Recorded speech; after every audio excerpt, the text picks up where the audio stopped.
Voilà, alors j'ai le plaisir d'être avec Olivier Rodez qui va nous parler d'un monde sans argent. Donc Olivier est très investi dans l'idée d'un monde sans argent, notamment à travers des boutiques gratuites dans la région Grand Est. Donc bonjour Olivier. Bonjour, bonjour tout le Voilà. monde. Alors depuis quand réfléchis-tu à un monde sans argent, Olivier? Ça fait depuis très longtemps, enfin très longtemps, tout est relatif, mais je sais même pas, je dirais que ça fait plus de 10 ans, ça fait depuis les années 2012, je pense, à peu près. Tu fais partie d'une association aussi, je crois que c'est le collectif pour la gratuitude, hein, c'est pas la gratitude, mais c'est la gratuitude, avec des trucothèques. Tu peux nous en parler? Alors je fais partie de plusieurs associations collectives, j'ai participé à différentes choses.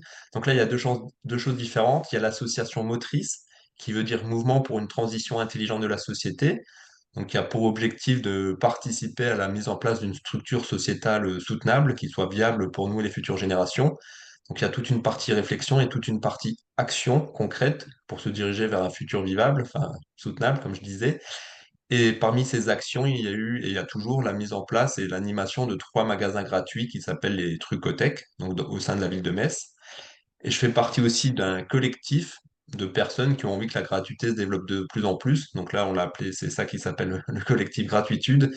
Et là, il y a différentes choses, dont le recensement des magasins gratuits existants et des initiatives de gratuité existantes, pour ensuite relier les initiatives et les mettre en avant. Et aussi, après, accompagner gratuitement les personnes et structures qui veulent mettre en place des initiatives de gratuité, dont des magasins gratuits. Alors, pourquoi changer de modèle économique? Ça fait longtemps qu'on sait toutes les aberrations de notre modèle et là, malheureusement, on voit que tout s'accentue depuis maintenant, ça devient presque dans la bouche de tout le monde que ça va pas. On voit les catastrophes climatiques qui s'accélèrent. Pourtant, on le sait depuis très très longtemps hein, que ça va pas aller, qu'on va épuiser les ressources naturelles, qu'il y aura des catastrophes climatiques dramatiques, qu'il y aura de la pauvreté extrême, des personnes réfugiées. Et donc là, on voit que tout s'accélère. Et puis on aurait pu changer de modèle de société il y a très longtemps en arrière, hein, quand on voyait déjà que des personnes, par exemple en Afrique, meurent de faim et que des personnes en Occident sont dans la richesse abondante. Ça aurait pu nous suffire à dire, ben ça va pas, il y a un problème quelque part, on doit tout redéfinir pour que la misère n'existe plus. Mais on l'a pas fait. Et on attend que les catastrophes arrivent à notre porte et qu'on soit touché personnellement par la misère pour se dire qu'il y a un problème. Donc, euh, Donc voilà, donc là fallait peut-être aller au bout de la stupidité de notre modèle économique actuel pour changer. Mais oui, bah, notre société crée énormément de problématiques, bah, de la souffrance, de la guerre. Ça prend pas en compte les ressources naturelles. On pense que ce sont des ressources infinies, qu'on peut aller dans la croissance infinie. Voilà, ça provoque la compétition à outrance, les guerres. Ça crée plein de problématiques en fait, Alors, de un toutes monde sans sortes. argent éliminerait la pauvreté, l'injustice, la corruption, les guerres, beaucoup de problèmes environnementaux. Quels sont les facteurs qui te touchent le plus personnellement? Il y en a beaucoup, hein, bah, c'est la destruction du vivant. Quand on voit ce qu'on fait, enfin, on voit aussi, même maintenant, parmi les grands animaux, il y a plein de grands animaux qui commencent, il y en a de moins en moins, les insectes, enfin, la destruction du vivant, et dont aussi la destruction du vivant, aussi des humains. Il y a plein d'humains qui meurent de famine, il y a aussi beaucoup d'humains qui se suicident. Enfin, c'est toute cette détresse, et quand on voit tout le monde est soumis à un stress, enfin plus ou moins, mais à un stress, on s'est tellement habitué au stress qu'on pense que c'est normal. Mais la société, elle nous fait stresser surtout, on est en pression, on est en lutte permanente, faut gagner de l'argent, faut payer les factures, faut régler les problèmes administratifs, il y a des personnes qui ont des procédures judiciaires, qu'il y a des conflits entre les gens. Enfin, c'est sans fin. Et puis les guerres, c'est atroce, hein. Même rien que la production d'armes, ça nous paraît tellement normal et moi, ça me touche de dire, bah, on est dans une société, on crée des armes, mais quelle est l'utilité de créer une arme? Enfin, il y a des absurdités qui nous paraissent normales, on a tellement été habitués à tout ça. Et ce qui me touche aussi, c'est que, bah, c'est on continue à faire perdurer ce modèle économique. On voit quand même les problématiques. On voit bien qu'il y a des privilégiés parmi des personnes qui subissent dans différents endroits dans le monde. Et on continue quand même tous les jours à recréer cette machine. On se lève, et on recrée ça. Et moi, je me pose des questions, je dis, pourquoi on fait tout ça alors qu'on commence à voir toutes les limites? Mais bon, après, ça s'explique aussi, hein, on est tous embarqués là-dedans, on sait pas trop comment faire. Il y a beaucoup de personnes qui savent que c'est pas bon, mais on sait pas comment s'émanciper de ça individuellement et collectivement. Donc, il y a énormément de... de sujets qui me touchent. Et donc, tu penses qu'un monde, un système économique sans argent pourrait résoudre ces problèmes? Hein.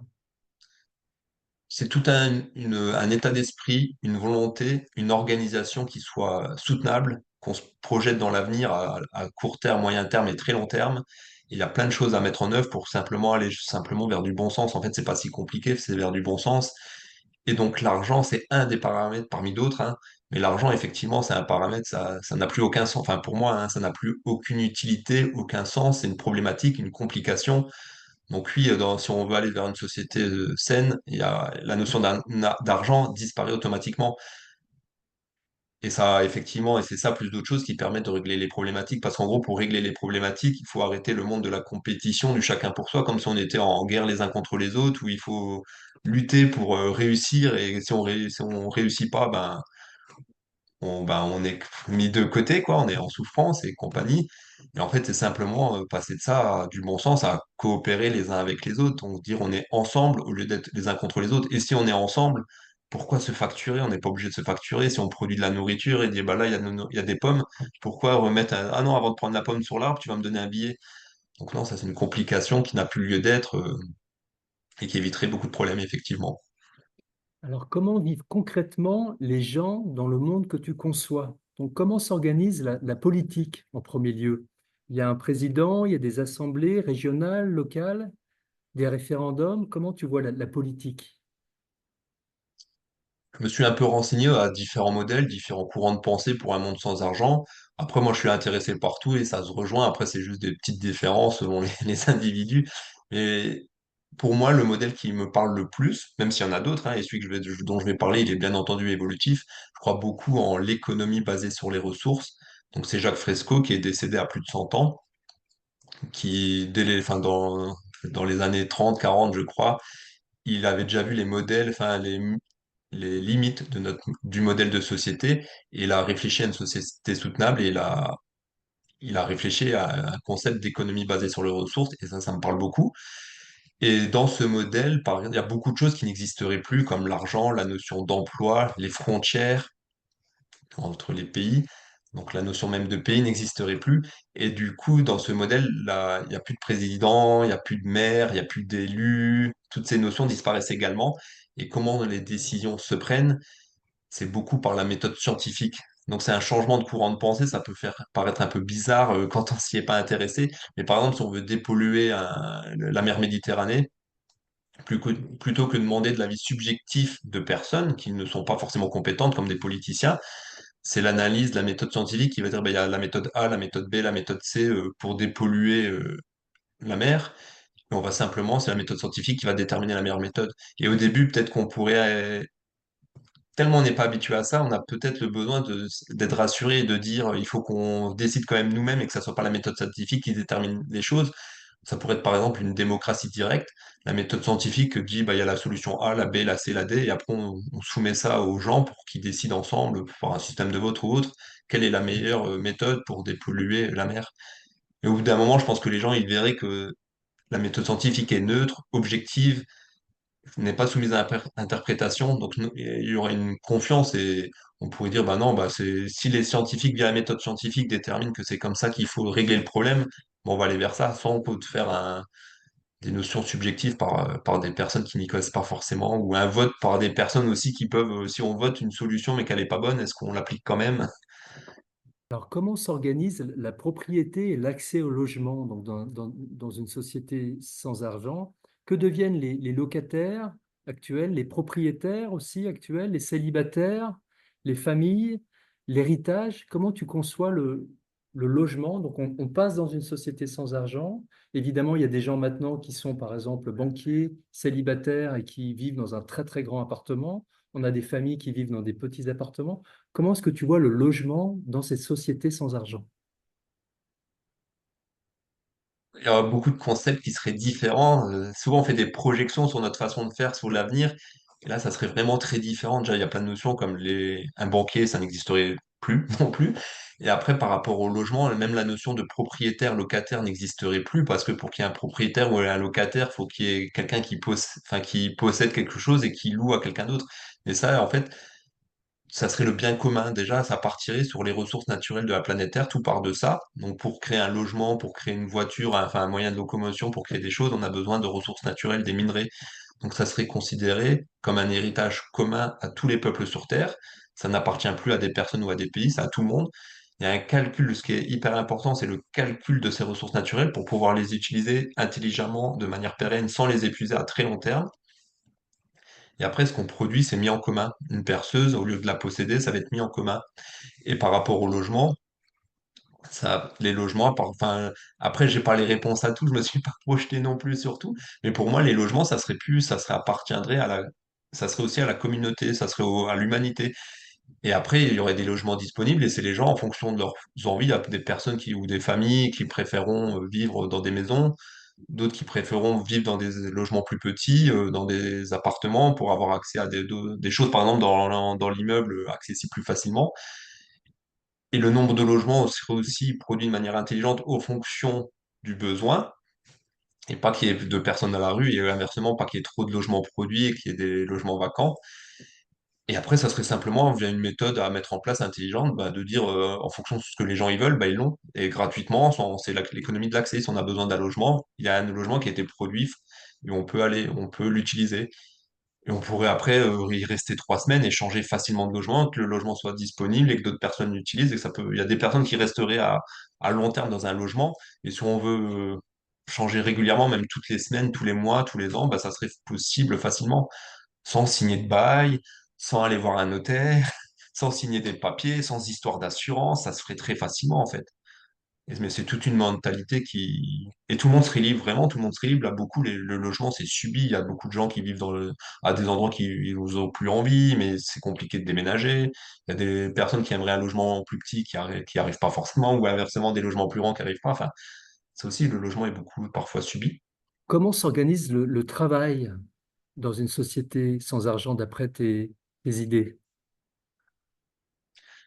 Bah, déjà, c'est la quantité d'activités, enfin là, la quantité d'activités rémunérées via l'argent qu'on fait actuellement.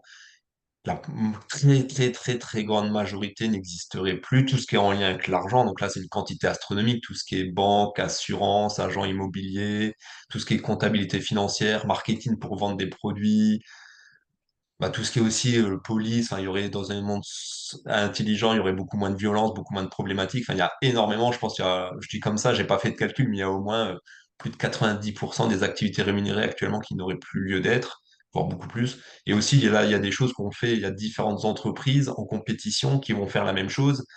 Et donc, au lieu de faire les mêmes choses à différents endroits, il faudrait tous s'unir. Et si on s'unit tous, enfin, il y a beaucoup moins besoin d'activités pour produire des choses, si on enlève l'obsolescence programmée, en plus avec la technologie qui évolue à grande vitesse et l'intelligence artificielle là qu'on voit bien qui évolue de plus en plus, de manière presque exponentielle, il y a énormément d'activités qu'on est obligé de faire dans cette société sans argent qui n'existerait plus dans une société non marchande.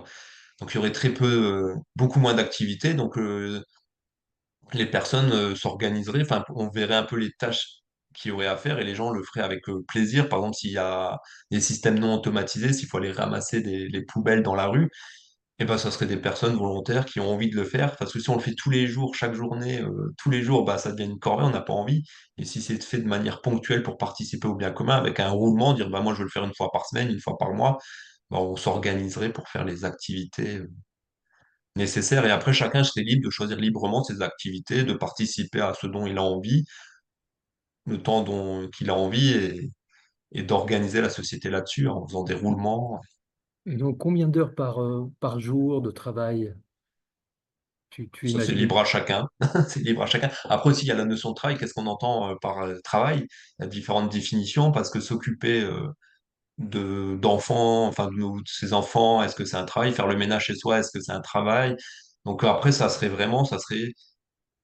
les gens seraient libres de faire comme bon lui leur semble. Si une personne veut avoir une activité, enfin un travail 10 heures par jour, il fait 10 heures par jour. Quelqu'un qui veut faire 1 heure par jour fait 1 heure par jour. Et je pense que la notion de travail, ça serait totalement différent parce qu'aujourd'hui, la notion de travail, c'est comme si c'était une obligation, hein, quelque chose qu'on n'a pas envie de faire et qu'on se force à faire.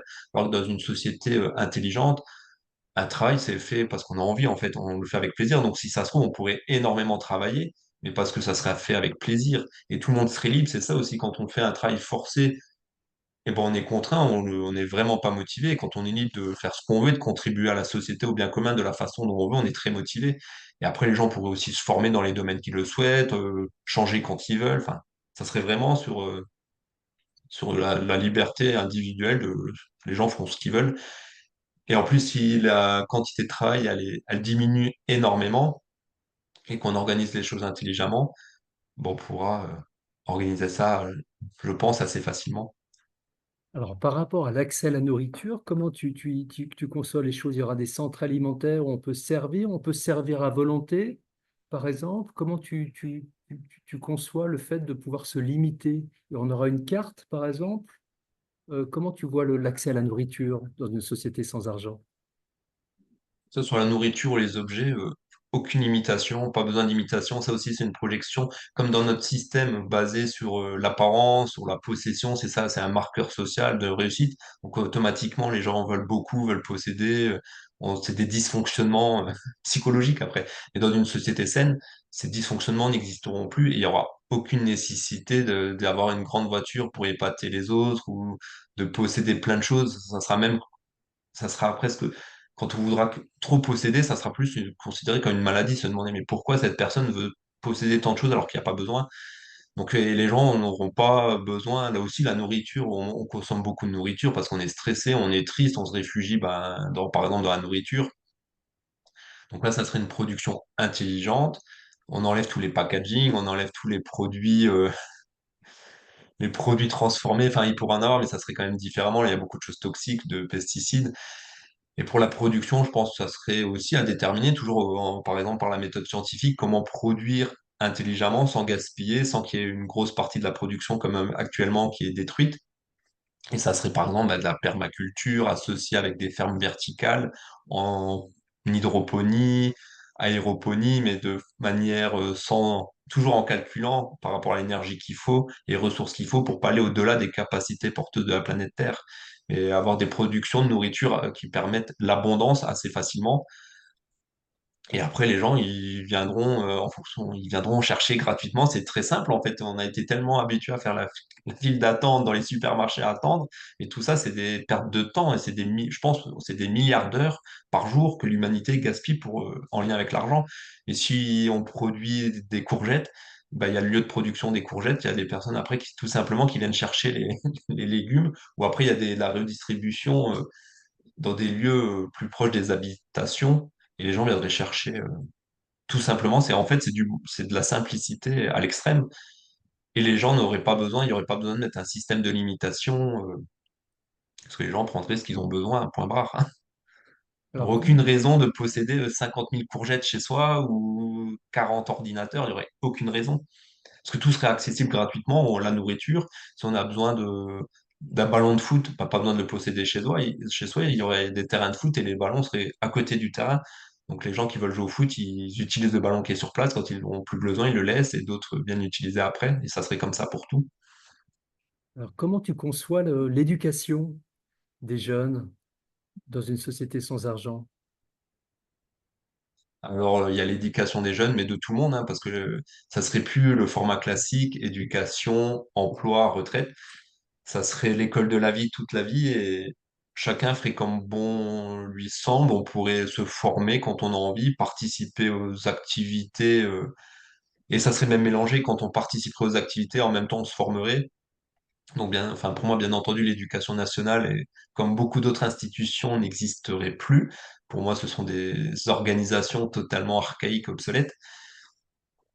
Et les enfants, bah, on les aussi, c'est toujours basé sur la volonté, la liberté. Les enfants, de toute façon, il n'y a pas besoin de les forcer. Quand un enfant a envie d'apprendre, pose des questions, pourquoi ça fonctionne comme ci, pourquoi ça, faut juste les accompagner dans leur développement, surtout sans briser leur potentiel. Là, nous, ce qu'on fait actuellement dans notre société, on brise le potentiel humain en faisant des diplômes les uns contre les autres, des compétitions. Il y en a certains qui réussissent et il y en a plein qui sont brisés. Donc là, c'est simplement accompagner les enfants, surtout et que ça soit beaucoup les enfants qui décident. Moi, un enfant qui dit, enfin, j'ai envie de faire de la géographie, l'histoire, ça m'intéresse pas, bah, Il n'est pas obligé de connaître tout sur l'histoire, il faut juste les accompagner. Peut-être qu'à plus tard, à 14 ans, il voudra se former sur l'histoire. Donc, en gros, il y aurait des grands à différents endroits, mais il y aurait par exemple des centres de diffusion de la culture où les enfants, les adultes pourraient partager leur savoir. Même pourquoi pas que les enfants partagent du savoir aux adultes et les adultes partagent du savoir entre eux. Et après, là où on produit les choses, par exemple dans les fermes verticales ou en hydroponie, on produit de la nourriture, et ben peut-être que même tout le monde, les enfants ou les adultes qui aimeraient bien se former, apprendre des choses, bah, pourraient venir se former sur le terrain, en fait. Donc ça serait un partage de savoir continu, c'est vraiment très différent de ce qu'on fait actuellement, où on met les enfants dans des cases, dans des salles. Alors, comment s'organisent les transports? On aurait tous une voiture ou on prêterait nos véhicules? Elles rouleraient à l'essence? Comment tu conçois les transports? Donc la propriété privée pour une brosse à dents, effectivement, ça c'est important que chacun ait sa brosse à dents. À chaque fois, moi, je vois ça me paraît tellement du bon sens, une brosse à dents, ok, il faut la posséder, mais une voiture, il n'y a aucune raison de posséder une voiture, c'est une aberration, surtout aux ressources planétaires limitées, aux ressources naturelles limitées. Aller par exemple là vers le tout électrique, il y en a qui disent c'est la solution, mais c'est pas du tout ça. Le but du jeu, c'est de mettre en commun les ressources, que ce soit une voiture, un appareil à raclette, enfin tout, d'en produire le moins, qui dure le plus longtemps dans le temps. Là, les voitures, c'est fait pour casser assez rapidement, on ne sait pas les réparer soi-même. Enfin, tout ça, c'est complexe. Donc, en gros, c'est aussi via la méthode scientifique réfléchir à quel moyen de locomotion. Après, moi, il y en a des personnes qui aussi qui militent pour un monde viable, qui dit qu'il faudrait plus du tout se déplacer, éviter tous les transports enfin, comme les avions, les voitures, qui veulent beaucoup se couper de la technologie. Moi, je suis plus à dire, il faut pas aller dans le tout technologique à tout va, il faut pas non plus se couper de la technologie, mais voyons intelligemment, via la méthode scientifique, qu'est-ce qui est possible de faire sans détruire l'environnement et que ça soit viable à très long terme. Il y a peut-être des méthodes de transport pour se déplacer très loin, comme les trains à sustentation magnétique, qui pourraient éventuellement faire des déplacements à très grande vitesse sans polluer, ou en polluant extrêmement faiblement, ou même presque pas et en utilisant des ressources, en ayant une réflexion, est-ce que c'est soutenable à très long terme de fonctionner ainsi? Et après, pour les transports, donc qui permettraient par exemple de relier des villes à travers le monde. Et après, pour se déplacer, il faudrait dans les villes, et bah, beaucoup bah, de transports en commun, de se déplacer à pied, à vélo. Et si on doit aller, peut-être les voitures pourraient continuer d'exister, mais il y en aurait peut-être, je dis un peu aléatoirement, mais il y aurait peut-être 0,1% de voitures produites par rapport à ce qu'on fait actuellement. Et c'est des voitures qui seraient mises en commun, et qui n'utiliseraient plus forcément d'essence ou de pétrole, ça serait les énergies renouvelables. Il y a déjà, dès maintenant, il y a déjà plein de techniques pour faire des voitures à énergie renouvelable et il faut en développer de plus en plus. Alors, Enfin, est-ce que de tu, moins en moins de voitures, mais avec de plus en plus d'énergie renouvelable et en les mettant en commun. Donc ça serait aussi l'économie du libre accès. Quand on a besoin d'une voiture, on sait où elles sont et on en prend une, on se déplace et après on la laisse pour que d'autres puissent l'utiliser. tu serais pour la création de nouvelles villes aussi, à la manière de Jacques Fresco? Ça, ce sont des très, très, très grandes questions. Effectivement, les villes actuelles, comment elles ont été conçues, elles ont été conçues. Enfin, actuellement, c'est pas très fonctionnel. Ça a été construit aussi selon beaucoup la logique marchande. Tout est lié, hein. Et elles sont pas fonctionnelles. Ça n'a pas été intelligemment. Enfin, avec maintenant ce qu'on pourrait faire, ce qu'on a fait avant, c'est obsolète, quoi. Donc, il y a beaucoup de bâtiments qui sont mal isolés. Enfin, pour déplacer d'un point A à un point B, c'est complexe. Donc moi, je dis qu'il y a peut-être les deux à faire. Il y a les villes actuelles à refonder complètement que ça fonctionne mieux. Et éventuellement, oui, construire de nouvelles villes selon, par exemple, c'est une idée, hein, par exemple, via l'économie basée sur les ressources que propose Jacques Fresco, les villes circulaires, pour créer des villes conçues intelligemment, justement, pour utiliser les ressources au mieux, produire les choses au mieux et redistribuer aux habitants le plus facilement possible. Mais moi, je pense qu'il faut réfléchir aux deux. Mais après, j'imagine que à plus long terme, quand on va commencer à créer des villes fonctionnelles, soutenables, peut-être ça sera plus intelligent de se dire que réaménager les villes existantes, ça sera peut-être trop complexe.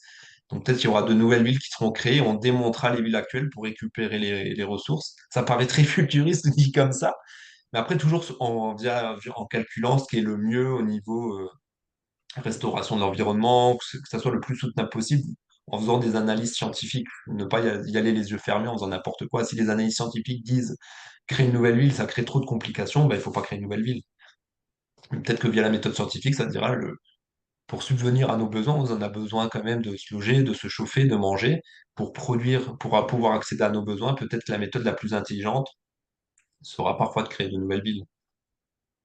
Et Alors, peut-être que c'est que des suppositions, peut-être que c'est les villes actuelles qui seront réadaptées, ou peut-être qu'on va recréer de nouvelles villes et les villes, et elles seront démontées progressivement. Il y aura peut-être même des villes musées où on ira voir une ville, on laissera une ville en place pour dire voilà comment l'humanité fonctionnait auparavant. Parce que c'est vrai que ça peut paraître farfelu, mais quand on regarde l'histoire de l'humanité, c'est en évolution constante. C'est comme à l'époque des châteaux, si une personne commence à dire les châteaux, c'est comme ça qu'on fonctionne, ça sera comme ça tout le temps, et ben, c'était peut-être persuadé de ça, mais dans l'histoire de l'évolution de l'humanité, 100 ans, 200 ans après, 500 ans après, la réalité à l'instant T n'est plus du tout la réalité à 500 ans après. Et ce qui nous paraît une évidence paraît une absurdité plus tard. Donc là, les villes actuelles peuvent certainement nous paraître une évidence, mais plus tard, peut-être que ça paraîtrait une absurdité pour les futures générations dans 500 ans qui diront oh, ils vivaient de cette façon, ils penseront peut-être qu'on vivait de façon hallucinante et déconnecté de la réalité. alors, comment conçois-tu la transition donc, de notre monde actuel à une société sans argent? Hein, le point difficile hein, de la transition, quelles sont les possibilités de transition? Comment tu conçois cette transition? C'est vrai que ça peut paraître complexe quand on parle de notre société actuelle, on a été conditionné, branché, comme on dit, branché à la matrice depuis tout petit, qu'on était habitué à tout ça, on a fondé notre identité là-dessus. Des fois, notre emploi, c'est ce qui fonde le plus notre identité. Et donc, se déconnecter de ça, se remettre en question individuellement, collectivement pour aller vers autre chose, se dire aussi, bah, il y a certains pays qui profitent, parce que souvent on entend aussi qu'il y en a qui profitent du RSA, du chômage ou des absurdités de ce type. Ça, on en entend à tout va. C'est aussi ça, c'est une culture en déclin selon moi. Et la vraie culpabilité qu'on pourrait avoir, c'est de dire pourquoi des pays vivent dans un confort extrême au détriment de pays qui vivent dans la pauvreté extrême. Et tout ça, il faut se déconnecter de tout ce qu'on a appris. Et après, pour la transition, ben, c'est créer de nouvelles réalités. Pour moi, c'est créer de nouvelles réalités dans le présent, essayer de créer de plus en plus d'initiatives de partage et de gratuité. C'est essayer de participer à sa façon le moins possible à ce qui détruit les choses, donc à notre activité marchande qui ne mène nulle part, et de s'organiser entre nous pour créer des alternatives. Chacun à sa façon. On peut mettre par exemple, comme on en a parlé, un magasin gratuit en place, mais ça peut être des initiatives moins complexes. On peut même, là on voit que les boîtes à livres se développent de plus en plus. Il y en a presque dans chaque village. Donc c'est une petite initiative toute simple. Bon, on peut aller un peu plus loin, on peut se dire, au lieu des boîtes à livres, en plus des boîtes à livres, mettons des boîtes à partage. On peut en mettre un peu partout, au sein, devant chez soi, dans l'espace public, enfin en lien avec les communes, parce qu'actuellement les communes, ça existe toujours. Mais mettre en place des endroits où les gens peuvent déposer des choses, les gens peuvent en prendre gratuitement, organiser des événements éphémères comme des brocantes, sauf que tout est gratuit, des zones de gratuité. Donc j'ai participé à pas mal d'organisations de zones de gratuité et ça fonctionne énormément. Il y a énormément de personnes qui apportent beaucoup d'objets, il y a beaucoup de personnes qui en prennent, enfin, c'est hallucinant de voir comme ça fonctionne bien. Donc c'est à la fois, ça peut paraître farfelu de se diriger vers un monde sans argent, mais quand on le concrétise à l'instant T, ça fonctionne hyper bien. Les magasins gratuits dans lesquels je participe, ça fonctionne très très très bien et c'est tellement simple et les gens sont convaincus d'eux-mêmes. Il n'y a même pas besoin d'argumenter pour dire les bienfaits d'un magasin sans argent. Tout le monde est déjà convaincu, tout le monde dit ah, c'est super, c'est trop bien, pas besoin de payer, c'est le partage, tout le monde est content, tout le monde est souriant. Donc en gros, il y a juste à le concrétiser dans le présent et c'est à nous tous, ceux qui veulent, d'essayer de s'organiser, mettre des petites initiatives de gratuité en place, de partage. Il y a différentes choses. Ça peut être un espace de faire de la nourriture à partager sur l'espace public et que ça soit accessible gratuitement à tout le monde. Et après, de diffuser l'information aux gens Parce que les personnes, quand elles vont en entendre parler une fois, souvent, on va se dire, bah, c'est quoi cette idée farfelue, on a besoin d'argent pour vivre. Et si on en entend parler une fois, deux fois, trois fois, quatre fois, de plus en plus, qu'il y a des îlots de gratuité qui se créent et de partage, et que tout ça commence à se relier entre nous, qu'on relie les initiatives, qu'on communique, et ben on peut se dire, ah bah tiens, c'est peut-être possible, et se dire, en fait, pourquoi pas se diriger tous ensemble vers un monde de partage. Et après, là, c'est que le début. Une fois qu'on veut ça, après, c'est qu'une question de volonté. Basculer vers un monde sans argent, c'est très simple, hein. Si on a envie, on peut le faire très rapidement. C'est qu'une question de volonté. Et il faut basculer, faut essayer que l'humanité bascule vers cette volonté de créer un monde de coopération planétaire. Et après, commencer à dire, bah, maintenant, partir, entre autres, localement, relier les initiatives et réfléchir au niveau du monde, comment on organise cette société sans argent. Et on pourrait se dire, on a le temps d'aller vers ça, ça va se faire, parce que pour moi, dans tous les cas, ça va se faire, parce que l'absurdité ne pourra pas faire face hyper longtemps face au bon sens. Mais après, malheureusement, on a quand même une urgence et les catastrophes planétaires, le dérèglement climatique, ça, il y a quand même des choses à faire au niveau du restauration de l'environnement. Et tant qu'on sera dans une société de la compétition les uns contre les autres, on continuera à envoyer des bombes, à faire la guerre économique. Il faut vite basculer vers une société de coopération planétaire pour pouvoir ensuite aussi restaurer l'environnement. Et ça, c'est, pour moi, basculer vers un monde sans argent, c'est pas si complexe. Mais c'est après, une fois qu'on a basculé vers cette société de coopération, c'est restaurer l'environnement, réétablir, enfin, enlever toutes les problématiques. Parce que même si du jour au lendemain, on fait de notre mieux, ce qu'on a engagé en dérèglement climatique, ça va continuer. Et là, c'est des grosses questions il faut aussi activer le plus rapidement possible. Et tu penses qu'en créant un mouvement politique, par exemple, il y aurait une possibilité de réussite, de basculement vers une société sans argent? Tu penses que c'est possible par l'organisation politique? Moi, je pense que dans tous les cas, on y va vers une société sans argent. Il y a tout. Je vois aussi, par rapport à 10 ans en arrière, quand j'en parlais, les gens, il y a très peu de gens qui étaient ouverts à ça. Et là, maintenant, enfin, ça a changé. Quand on dit ça, il y a beaucoup même de personnes qui y croient et qui aimeraient et qui disent, mais comment que c'est possible? Et même chez les jeunes, quand on leur parle, j'ai déjà parlé à des classes, des choses comme ça. Enfin, les jeunes, ça leur paraît presque normal. Donc aussi, il y a un changement de mentalité. Les personnes qui ont été branchées à ce système, à l'argent depuis 80 ans, ils vont avoir plus de mal à se déconnecter qu'à des gens qui ont 10 ans et qu'on leur parle d'un monde sans argent. Là, ça leur paraît très naturel. De toute façon, là, pour moi, tous les signaux sont ouverts pour une société du partage. Il va peut-être falloir encore quelques décennies d'absurdité, d'aller encore plus loin dans la folie pour se diriger vers un monde de partage. Et là, pour s'y diriger, bon, pour moi, on va y aller quoi qu'il en soit, mais après, chacun à agir de la façon dont il souhaite. Il y a tellement de façons d'agir pour une société du partage, il y a tellement de façons de faire. Et effectivement, moi, personnellement, je serais pas capable d'aller en politique parce que c'est un sacré engagement. Mais effectivement, il y a des personnes qui sont motivées par ça, il faut le faire. Effectivement, il y a déjà des personnes en politique actuellement dans des partis connus qui ont des sacrées idées de changement de société.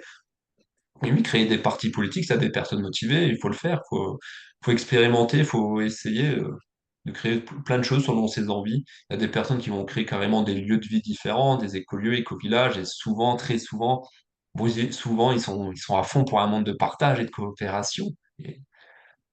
Donc voilà, chacun à sa façon, créons notre propre réalité. Ne nous disons plus que c'est pas possible, que c'est le statu quo, que c'est la société marchande qui continuera, quoi qu'il en coûte, ça sera comme ça. N'indiquons surtout pas ça aux enfants, que la société c'est ça et c'est comme ça. Il faut dire aux enfants, on a fonctionné ainsi, mais il y a plein d'autres fonctionnements différents, éventuellement à un monde sans argent ou autre. Il faut laisser la liberté de réfléchir et de penser à tout le monde et ne pas mettre de limites. Je te remercie beaucoup, Olivier, pour cette interview. On va mettre en place des tables rondes entre penseurs postmonétaires. Tu voudrais y participer? Avec grand plaisir, ce sont des sujets qui m'intéressent très grandement, donc avec grand plaisir. Eh bien, écoute, c'est parfait. Je te dis à très bientôt, Olivier. Bonne journée, à très bientôt. Merci. Ben, merci beaucoup.